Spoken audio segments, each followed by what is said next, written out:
आप सभी विद्यार्थियों को टोरस एजुकेशन के निदेशक बलबीर अग्रवाल का प्यार भरा नमस्कार।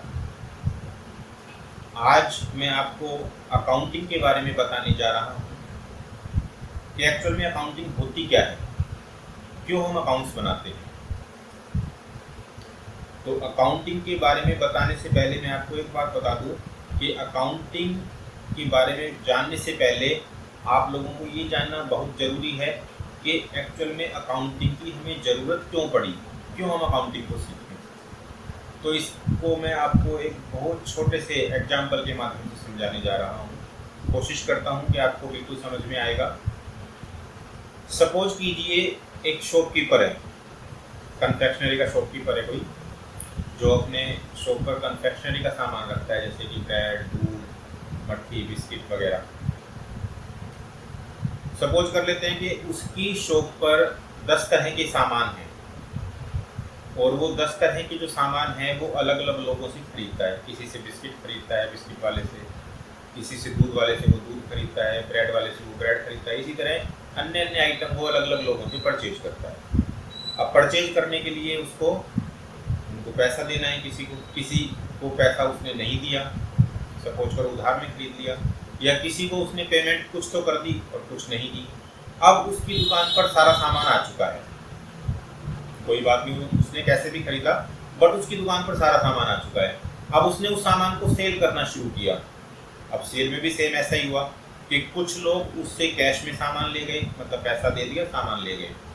कुछ लोगों ने क्या किया कि सामान तो ले गए परंतु पैसा नहीं दे गए, क्या कहा कि बाद में दे देंगे, मतलब उधार में सामान ले गए।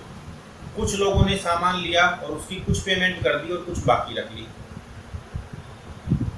और उसने अपनी शॉप का जब महीना बीता तो अपने कर्मचारी जो भी उसने वर्कर रखे हुए थे उनको सैलरी पे की, बिजली का बिल पे किया, टेलीफोन का बिल पे किया, कोई रिपेयर वगैरह हुई तो उसको पेमेंट की, कोई डोनेशन लेने के लिए आ गए तो उसको डोनेशन वगैरह दे दी। तो इस तरह से उसने महीने के दौरान या साल के दौरान काफ़ी खर्चे भी किए और इस तरह से बार बार वो सामान खरीदता रहा, बार बार उसके सामान बिकते रहे।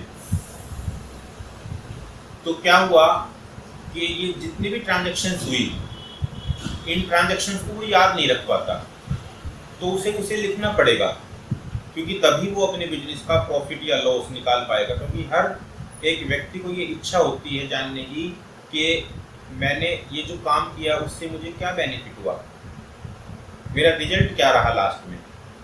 तो इसी रिजल्ट की वजह से वो ये सब कुछ लिखता है या उनको फिर रिजल्ट के लिए उनको रिकॉर्ड करता है और उनसे फिर रिजल्ट निकालता है। तो यदि आप अकाउंटिंग नहीं जानते तो इस तरह का जितनी भी ट्रांजैक्शंस आपकी हुई हैं इस तरह की, तो उन्हें आप अपनी लैंग्वेज में किसी न किसी प्रकार से लिखेंगे, और उस लैंग्वेज को जब आप लिखेंगे तो उससे आप प्रॉपर तरीके से उसका रिजल्ट नहीं निकाल पाएंगे, क्योंकि बहुत सी ट्रांजैक्शंस हम लिखना ही भूल जाएंगे, क्योंकि हम डबल एंट्री सिस्टम पर बेस्ड नहीं रहे, हम सिंगल एंट्री सिस्टम बेस्ड पे काम कर रहे हैं, एक पक्ष के हिसाब से हम उसको लिख रहे हैं। तो हमारा जो रिजल्ट निकलेगा वो प्रॉपर नहीं निकलेगा। इसी वजह से फिर हमें अकाउंटिंग की ज़रूरत पड़ी कि हम जो बिजनेस में ट्रांजैक्शंस हो रही हैं उनको ऐसा किस तरीके से लिखें कि हमारे बिजनेस की रियल पोजीशन का हमें पता लगे, हमें हर टाइम ये पता रहे कि हमारे बिजनेस की एक्चुअल में पोजीशन क्या चल रही है। इन सभी बातों को जानने के लिए ही हमें अकाउंटिंग की ज़रूरत पड़ती है। इसी वजह से हमें अकाउंटिंग सीखना पड़ता है, इसी वजह से हम अकाउंटिंग सीखते हैं। तो आई होप को आपको ये समझ आ गया होगा कि हमें अकाउंटिंग की ज़रूरत क्यों पड़ी। ठीक है, तो अब जो हमारे ट्रांजैक्शन हुई उनको हमने एक प्रॉपर तरीके से लिखना है। तो अब एग्जाम में जो आपको डेफिनेशन लिखनी है कि अकाउंटिंग क्या होती है, ये तो मैंने आपको बताया कि अकाउंटिंग की हमें आवश्यकता क्यों पड़ती है, क्यों हमें इसकी नीड पड़ रही है अकाउंटिंग की, क्योंकि इतनी सारी ट्रांजैक्शंस हो रही हैं, उनको हम कब तक याद रखेंगे, याद रख ही नहीं पाएंगे। तो उनको किसी न किसी तरीके से तो हमें लिखना पड़ेगा, तभी हम अपने बिजनेस की पोजीशन का पता लगा पाएंगे। तो उस लिखने के तरीके को ही अकाउंटिंग बोल रहे हैं।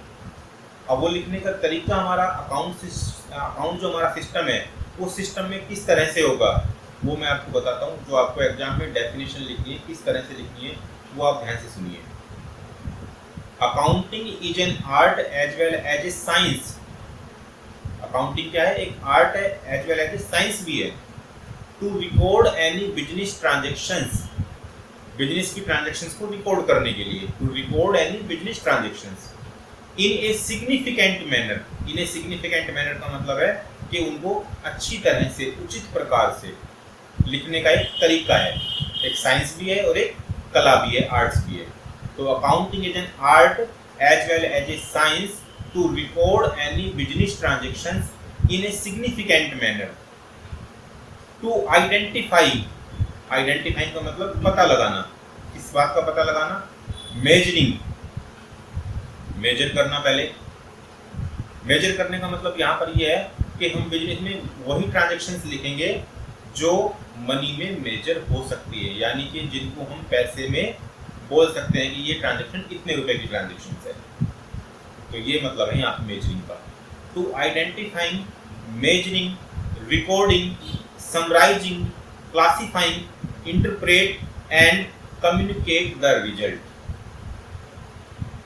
समझ आया होगा कि अकाउंटिंग जो है एक आर्ट भी है, एक कला भी है और एक साइंस भी है। किस बात की साइंस या कला है? कि आपके बिजनेस में जो ट्रांजैक्शंस हो रही हैं उनको उचित प्रकार से लिखने की कला और साइंस है। जिससे हमें क्या पता लगेगा? जिससे हमें पता लगेगा कि हमने उसको किस तरह से रिकॉर्ड किया, फिर हम उसकी समरी करेंगे, उसका क्लासीफाइंग करेंगे, उसको अलग अलग बांटेंगे, फिर उसको इंटरप्रेट करेंगे, उसका रिजल्ट निकालेंगे और फिर आपस में कम्युनिकेट करेंगे।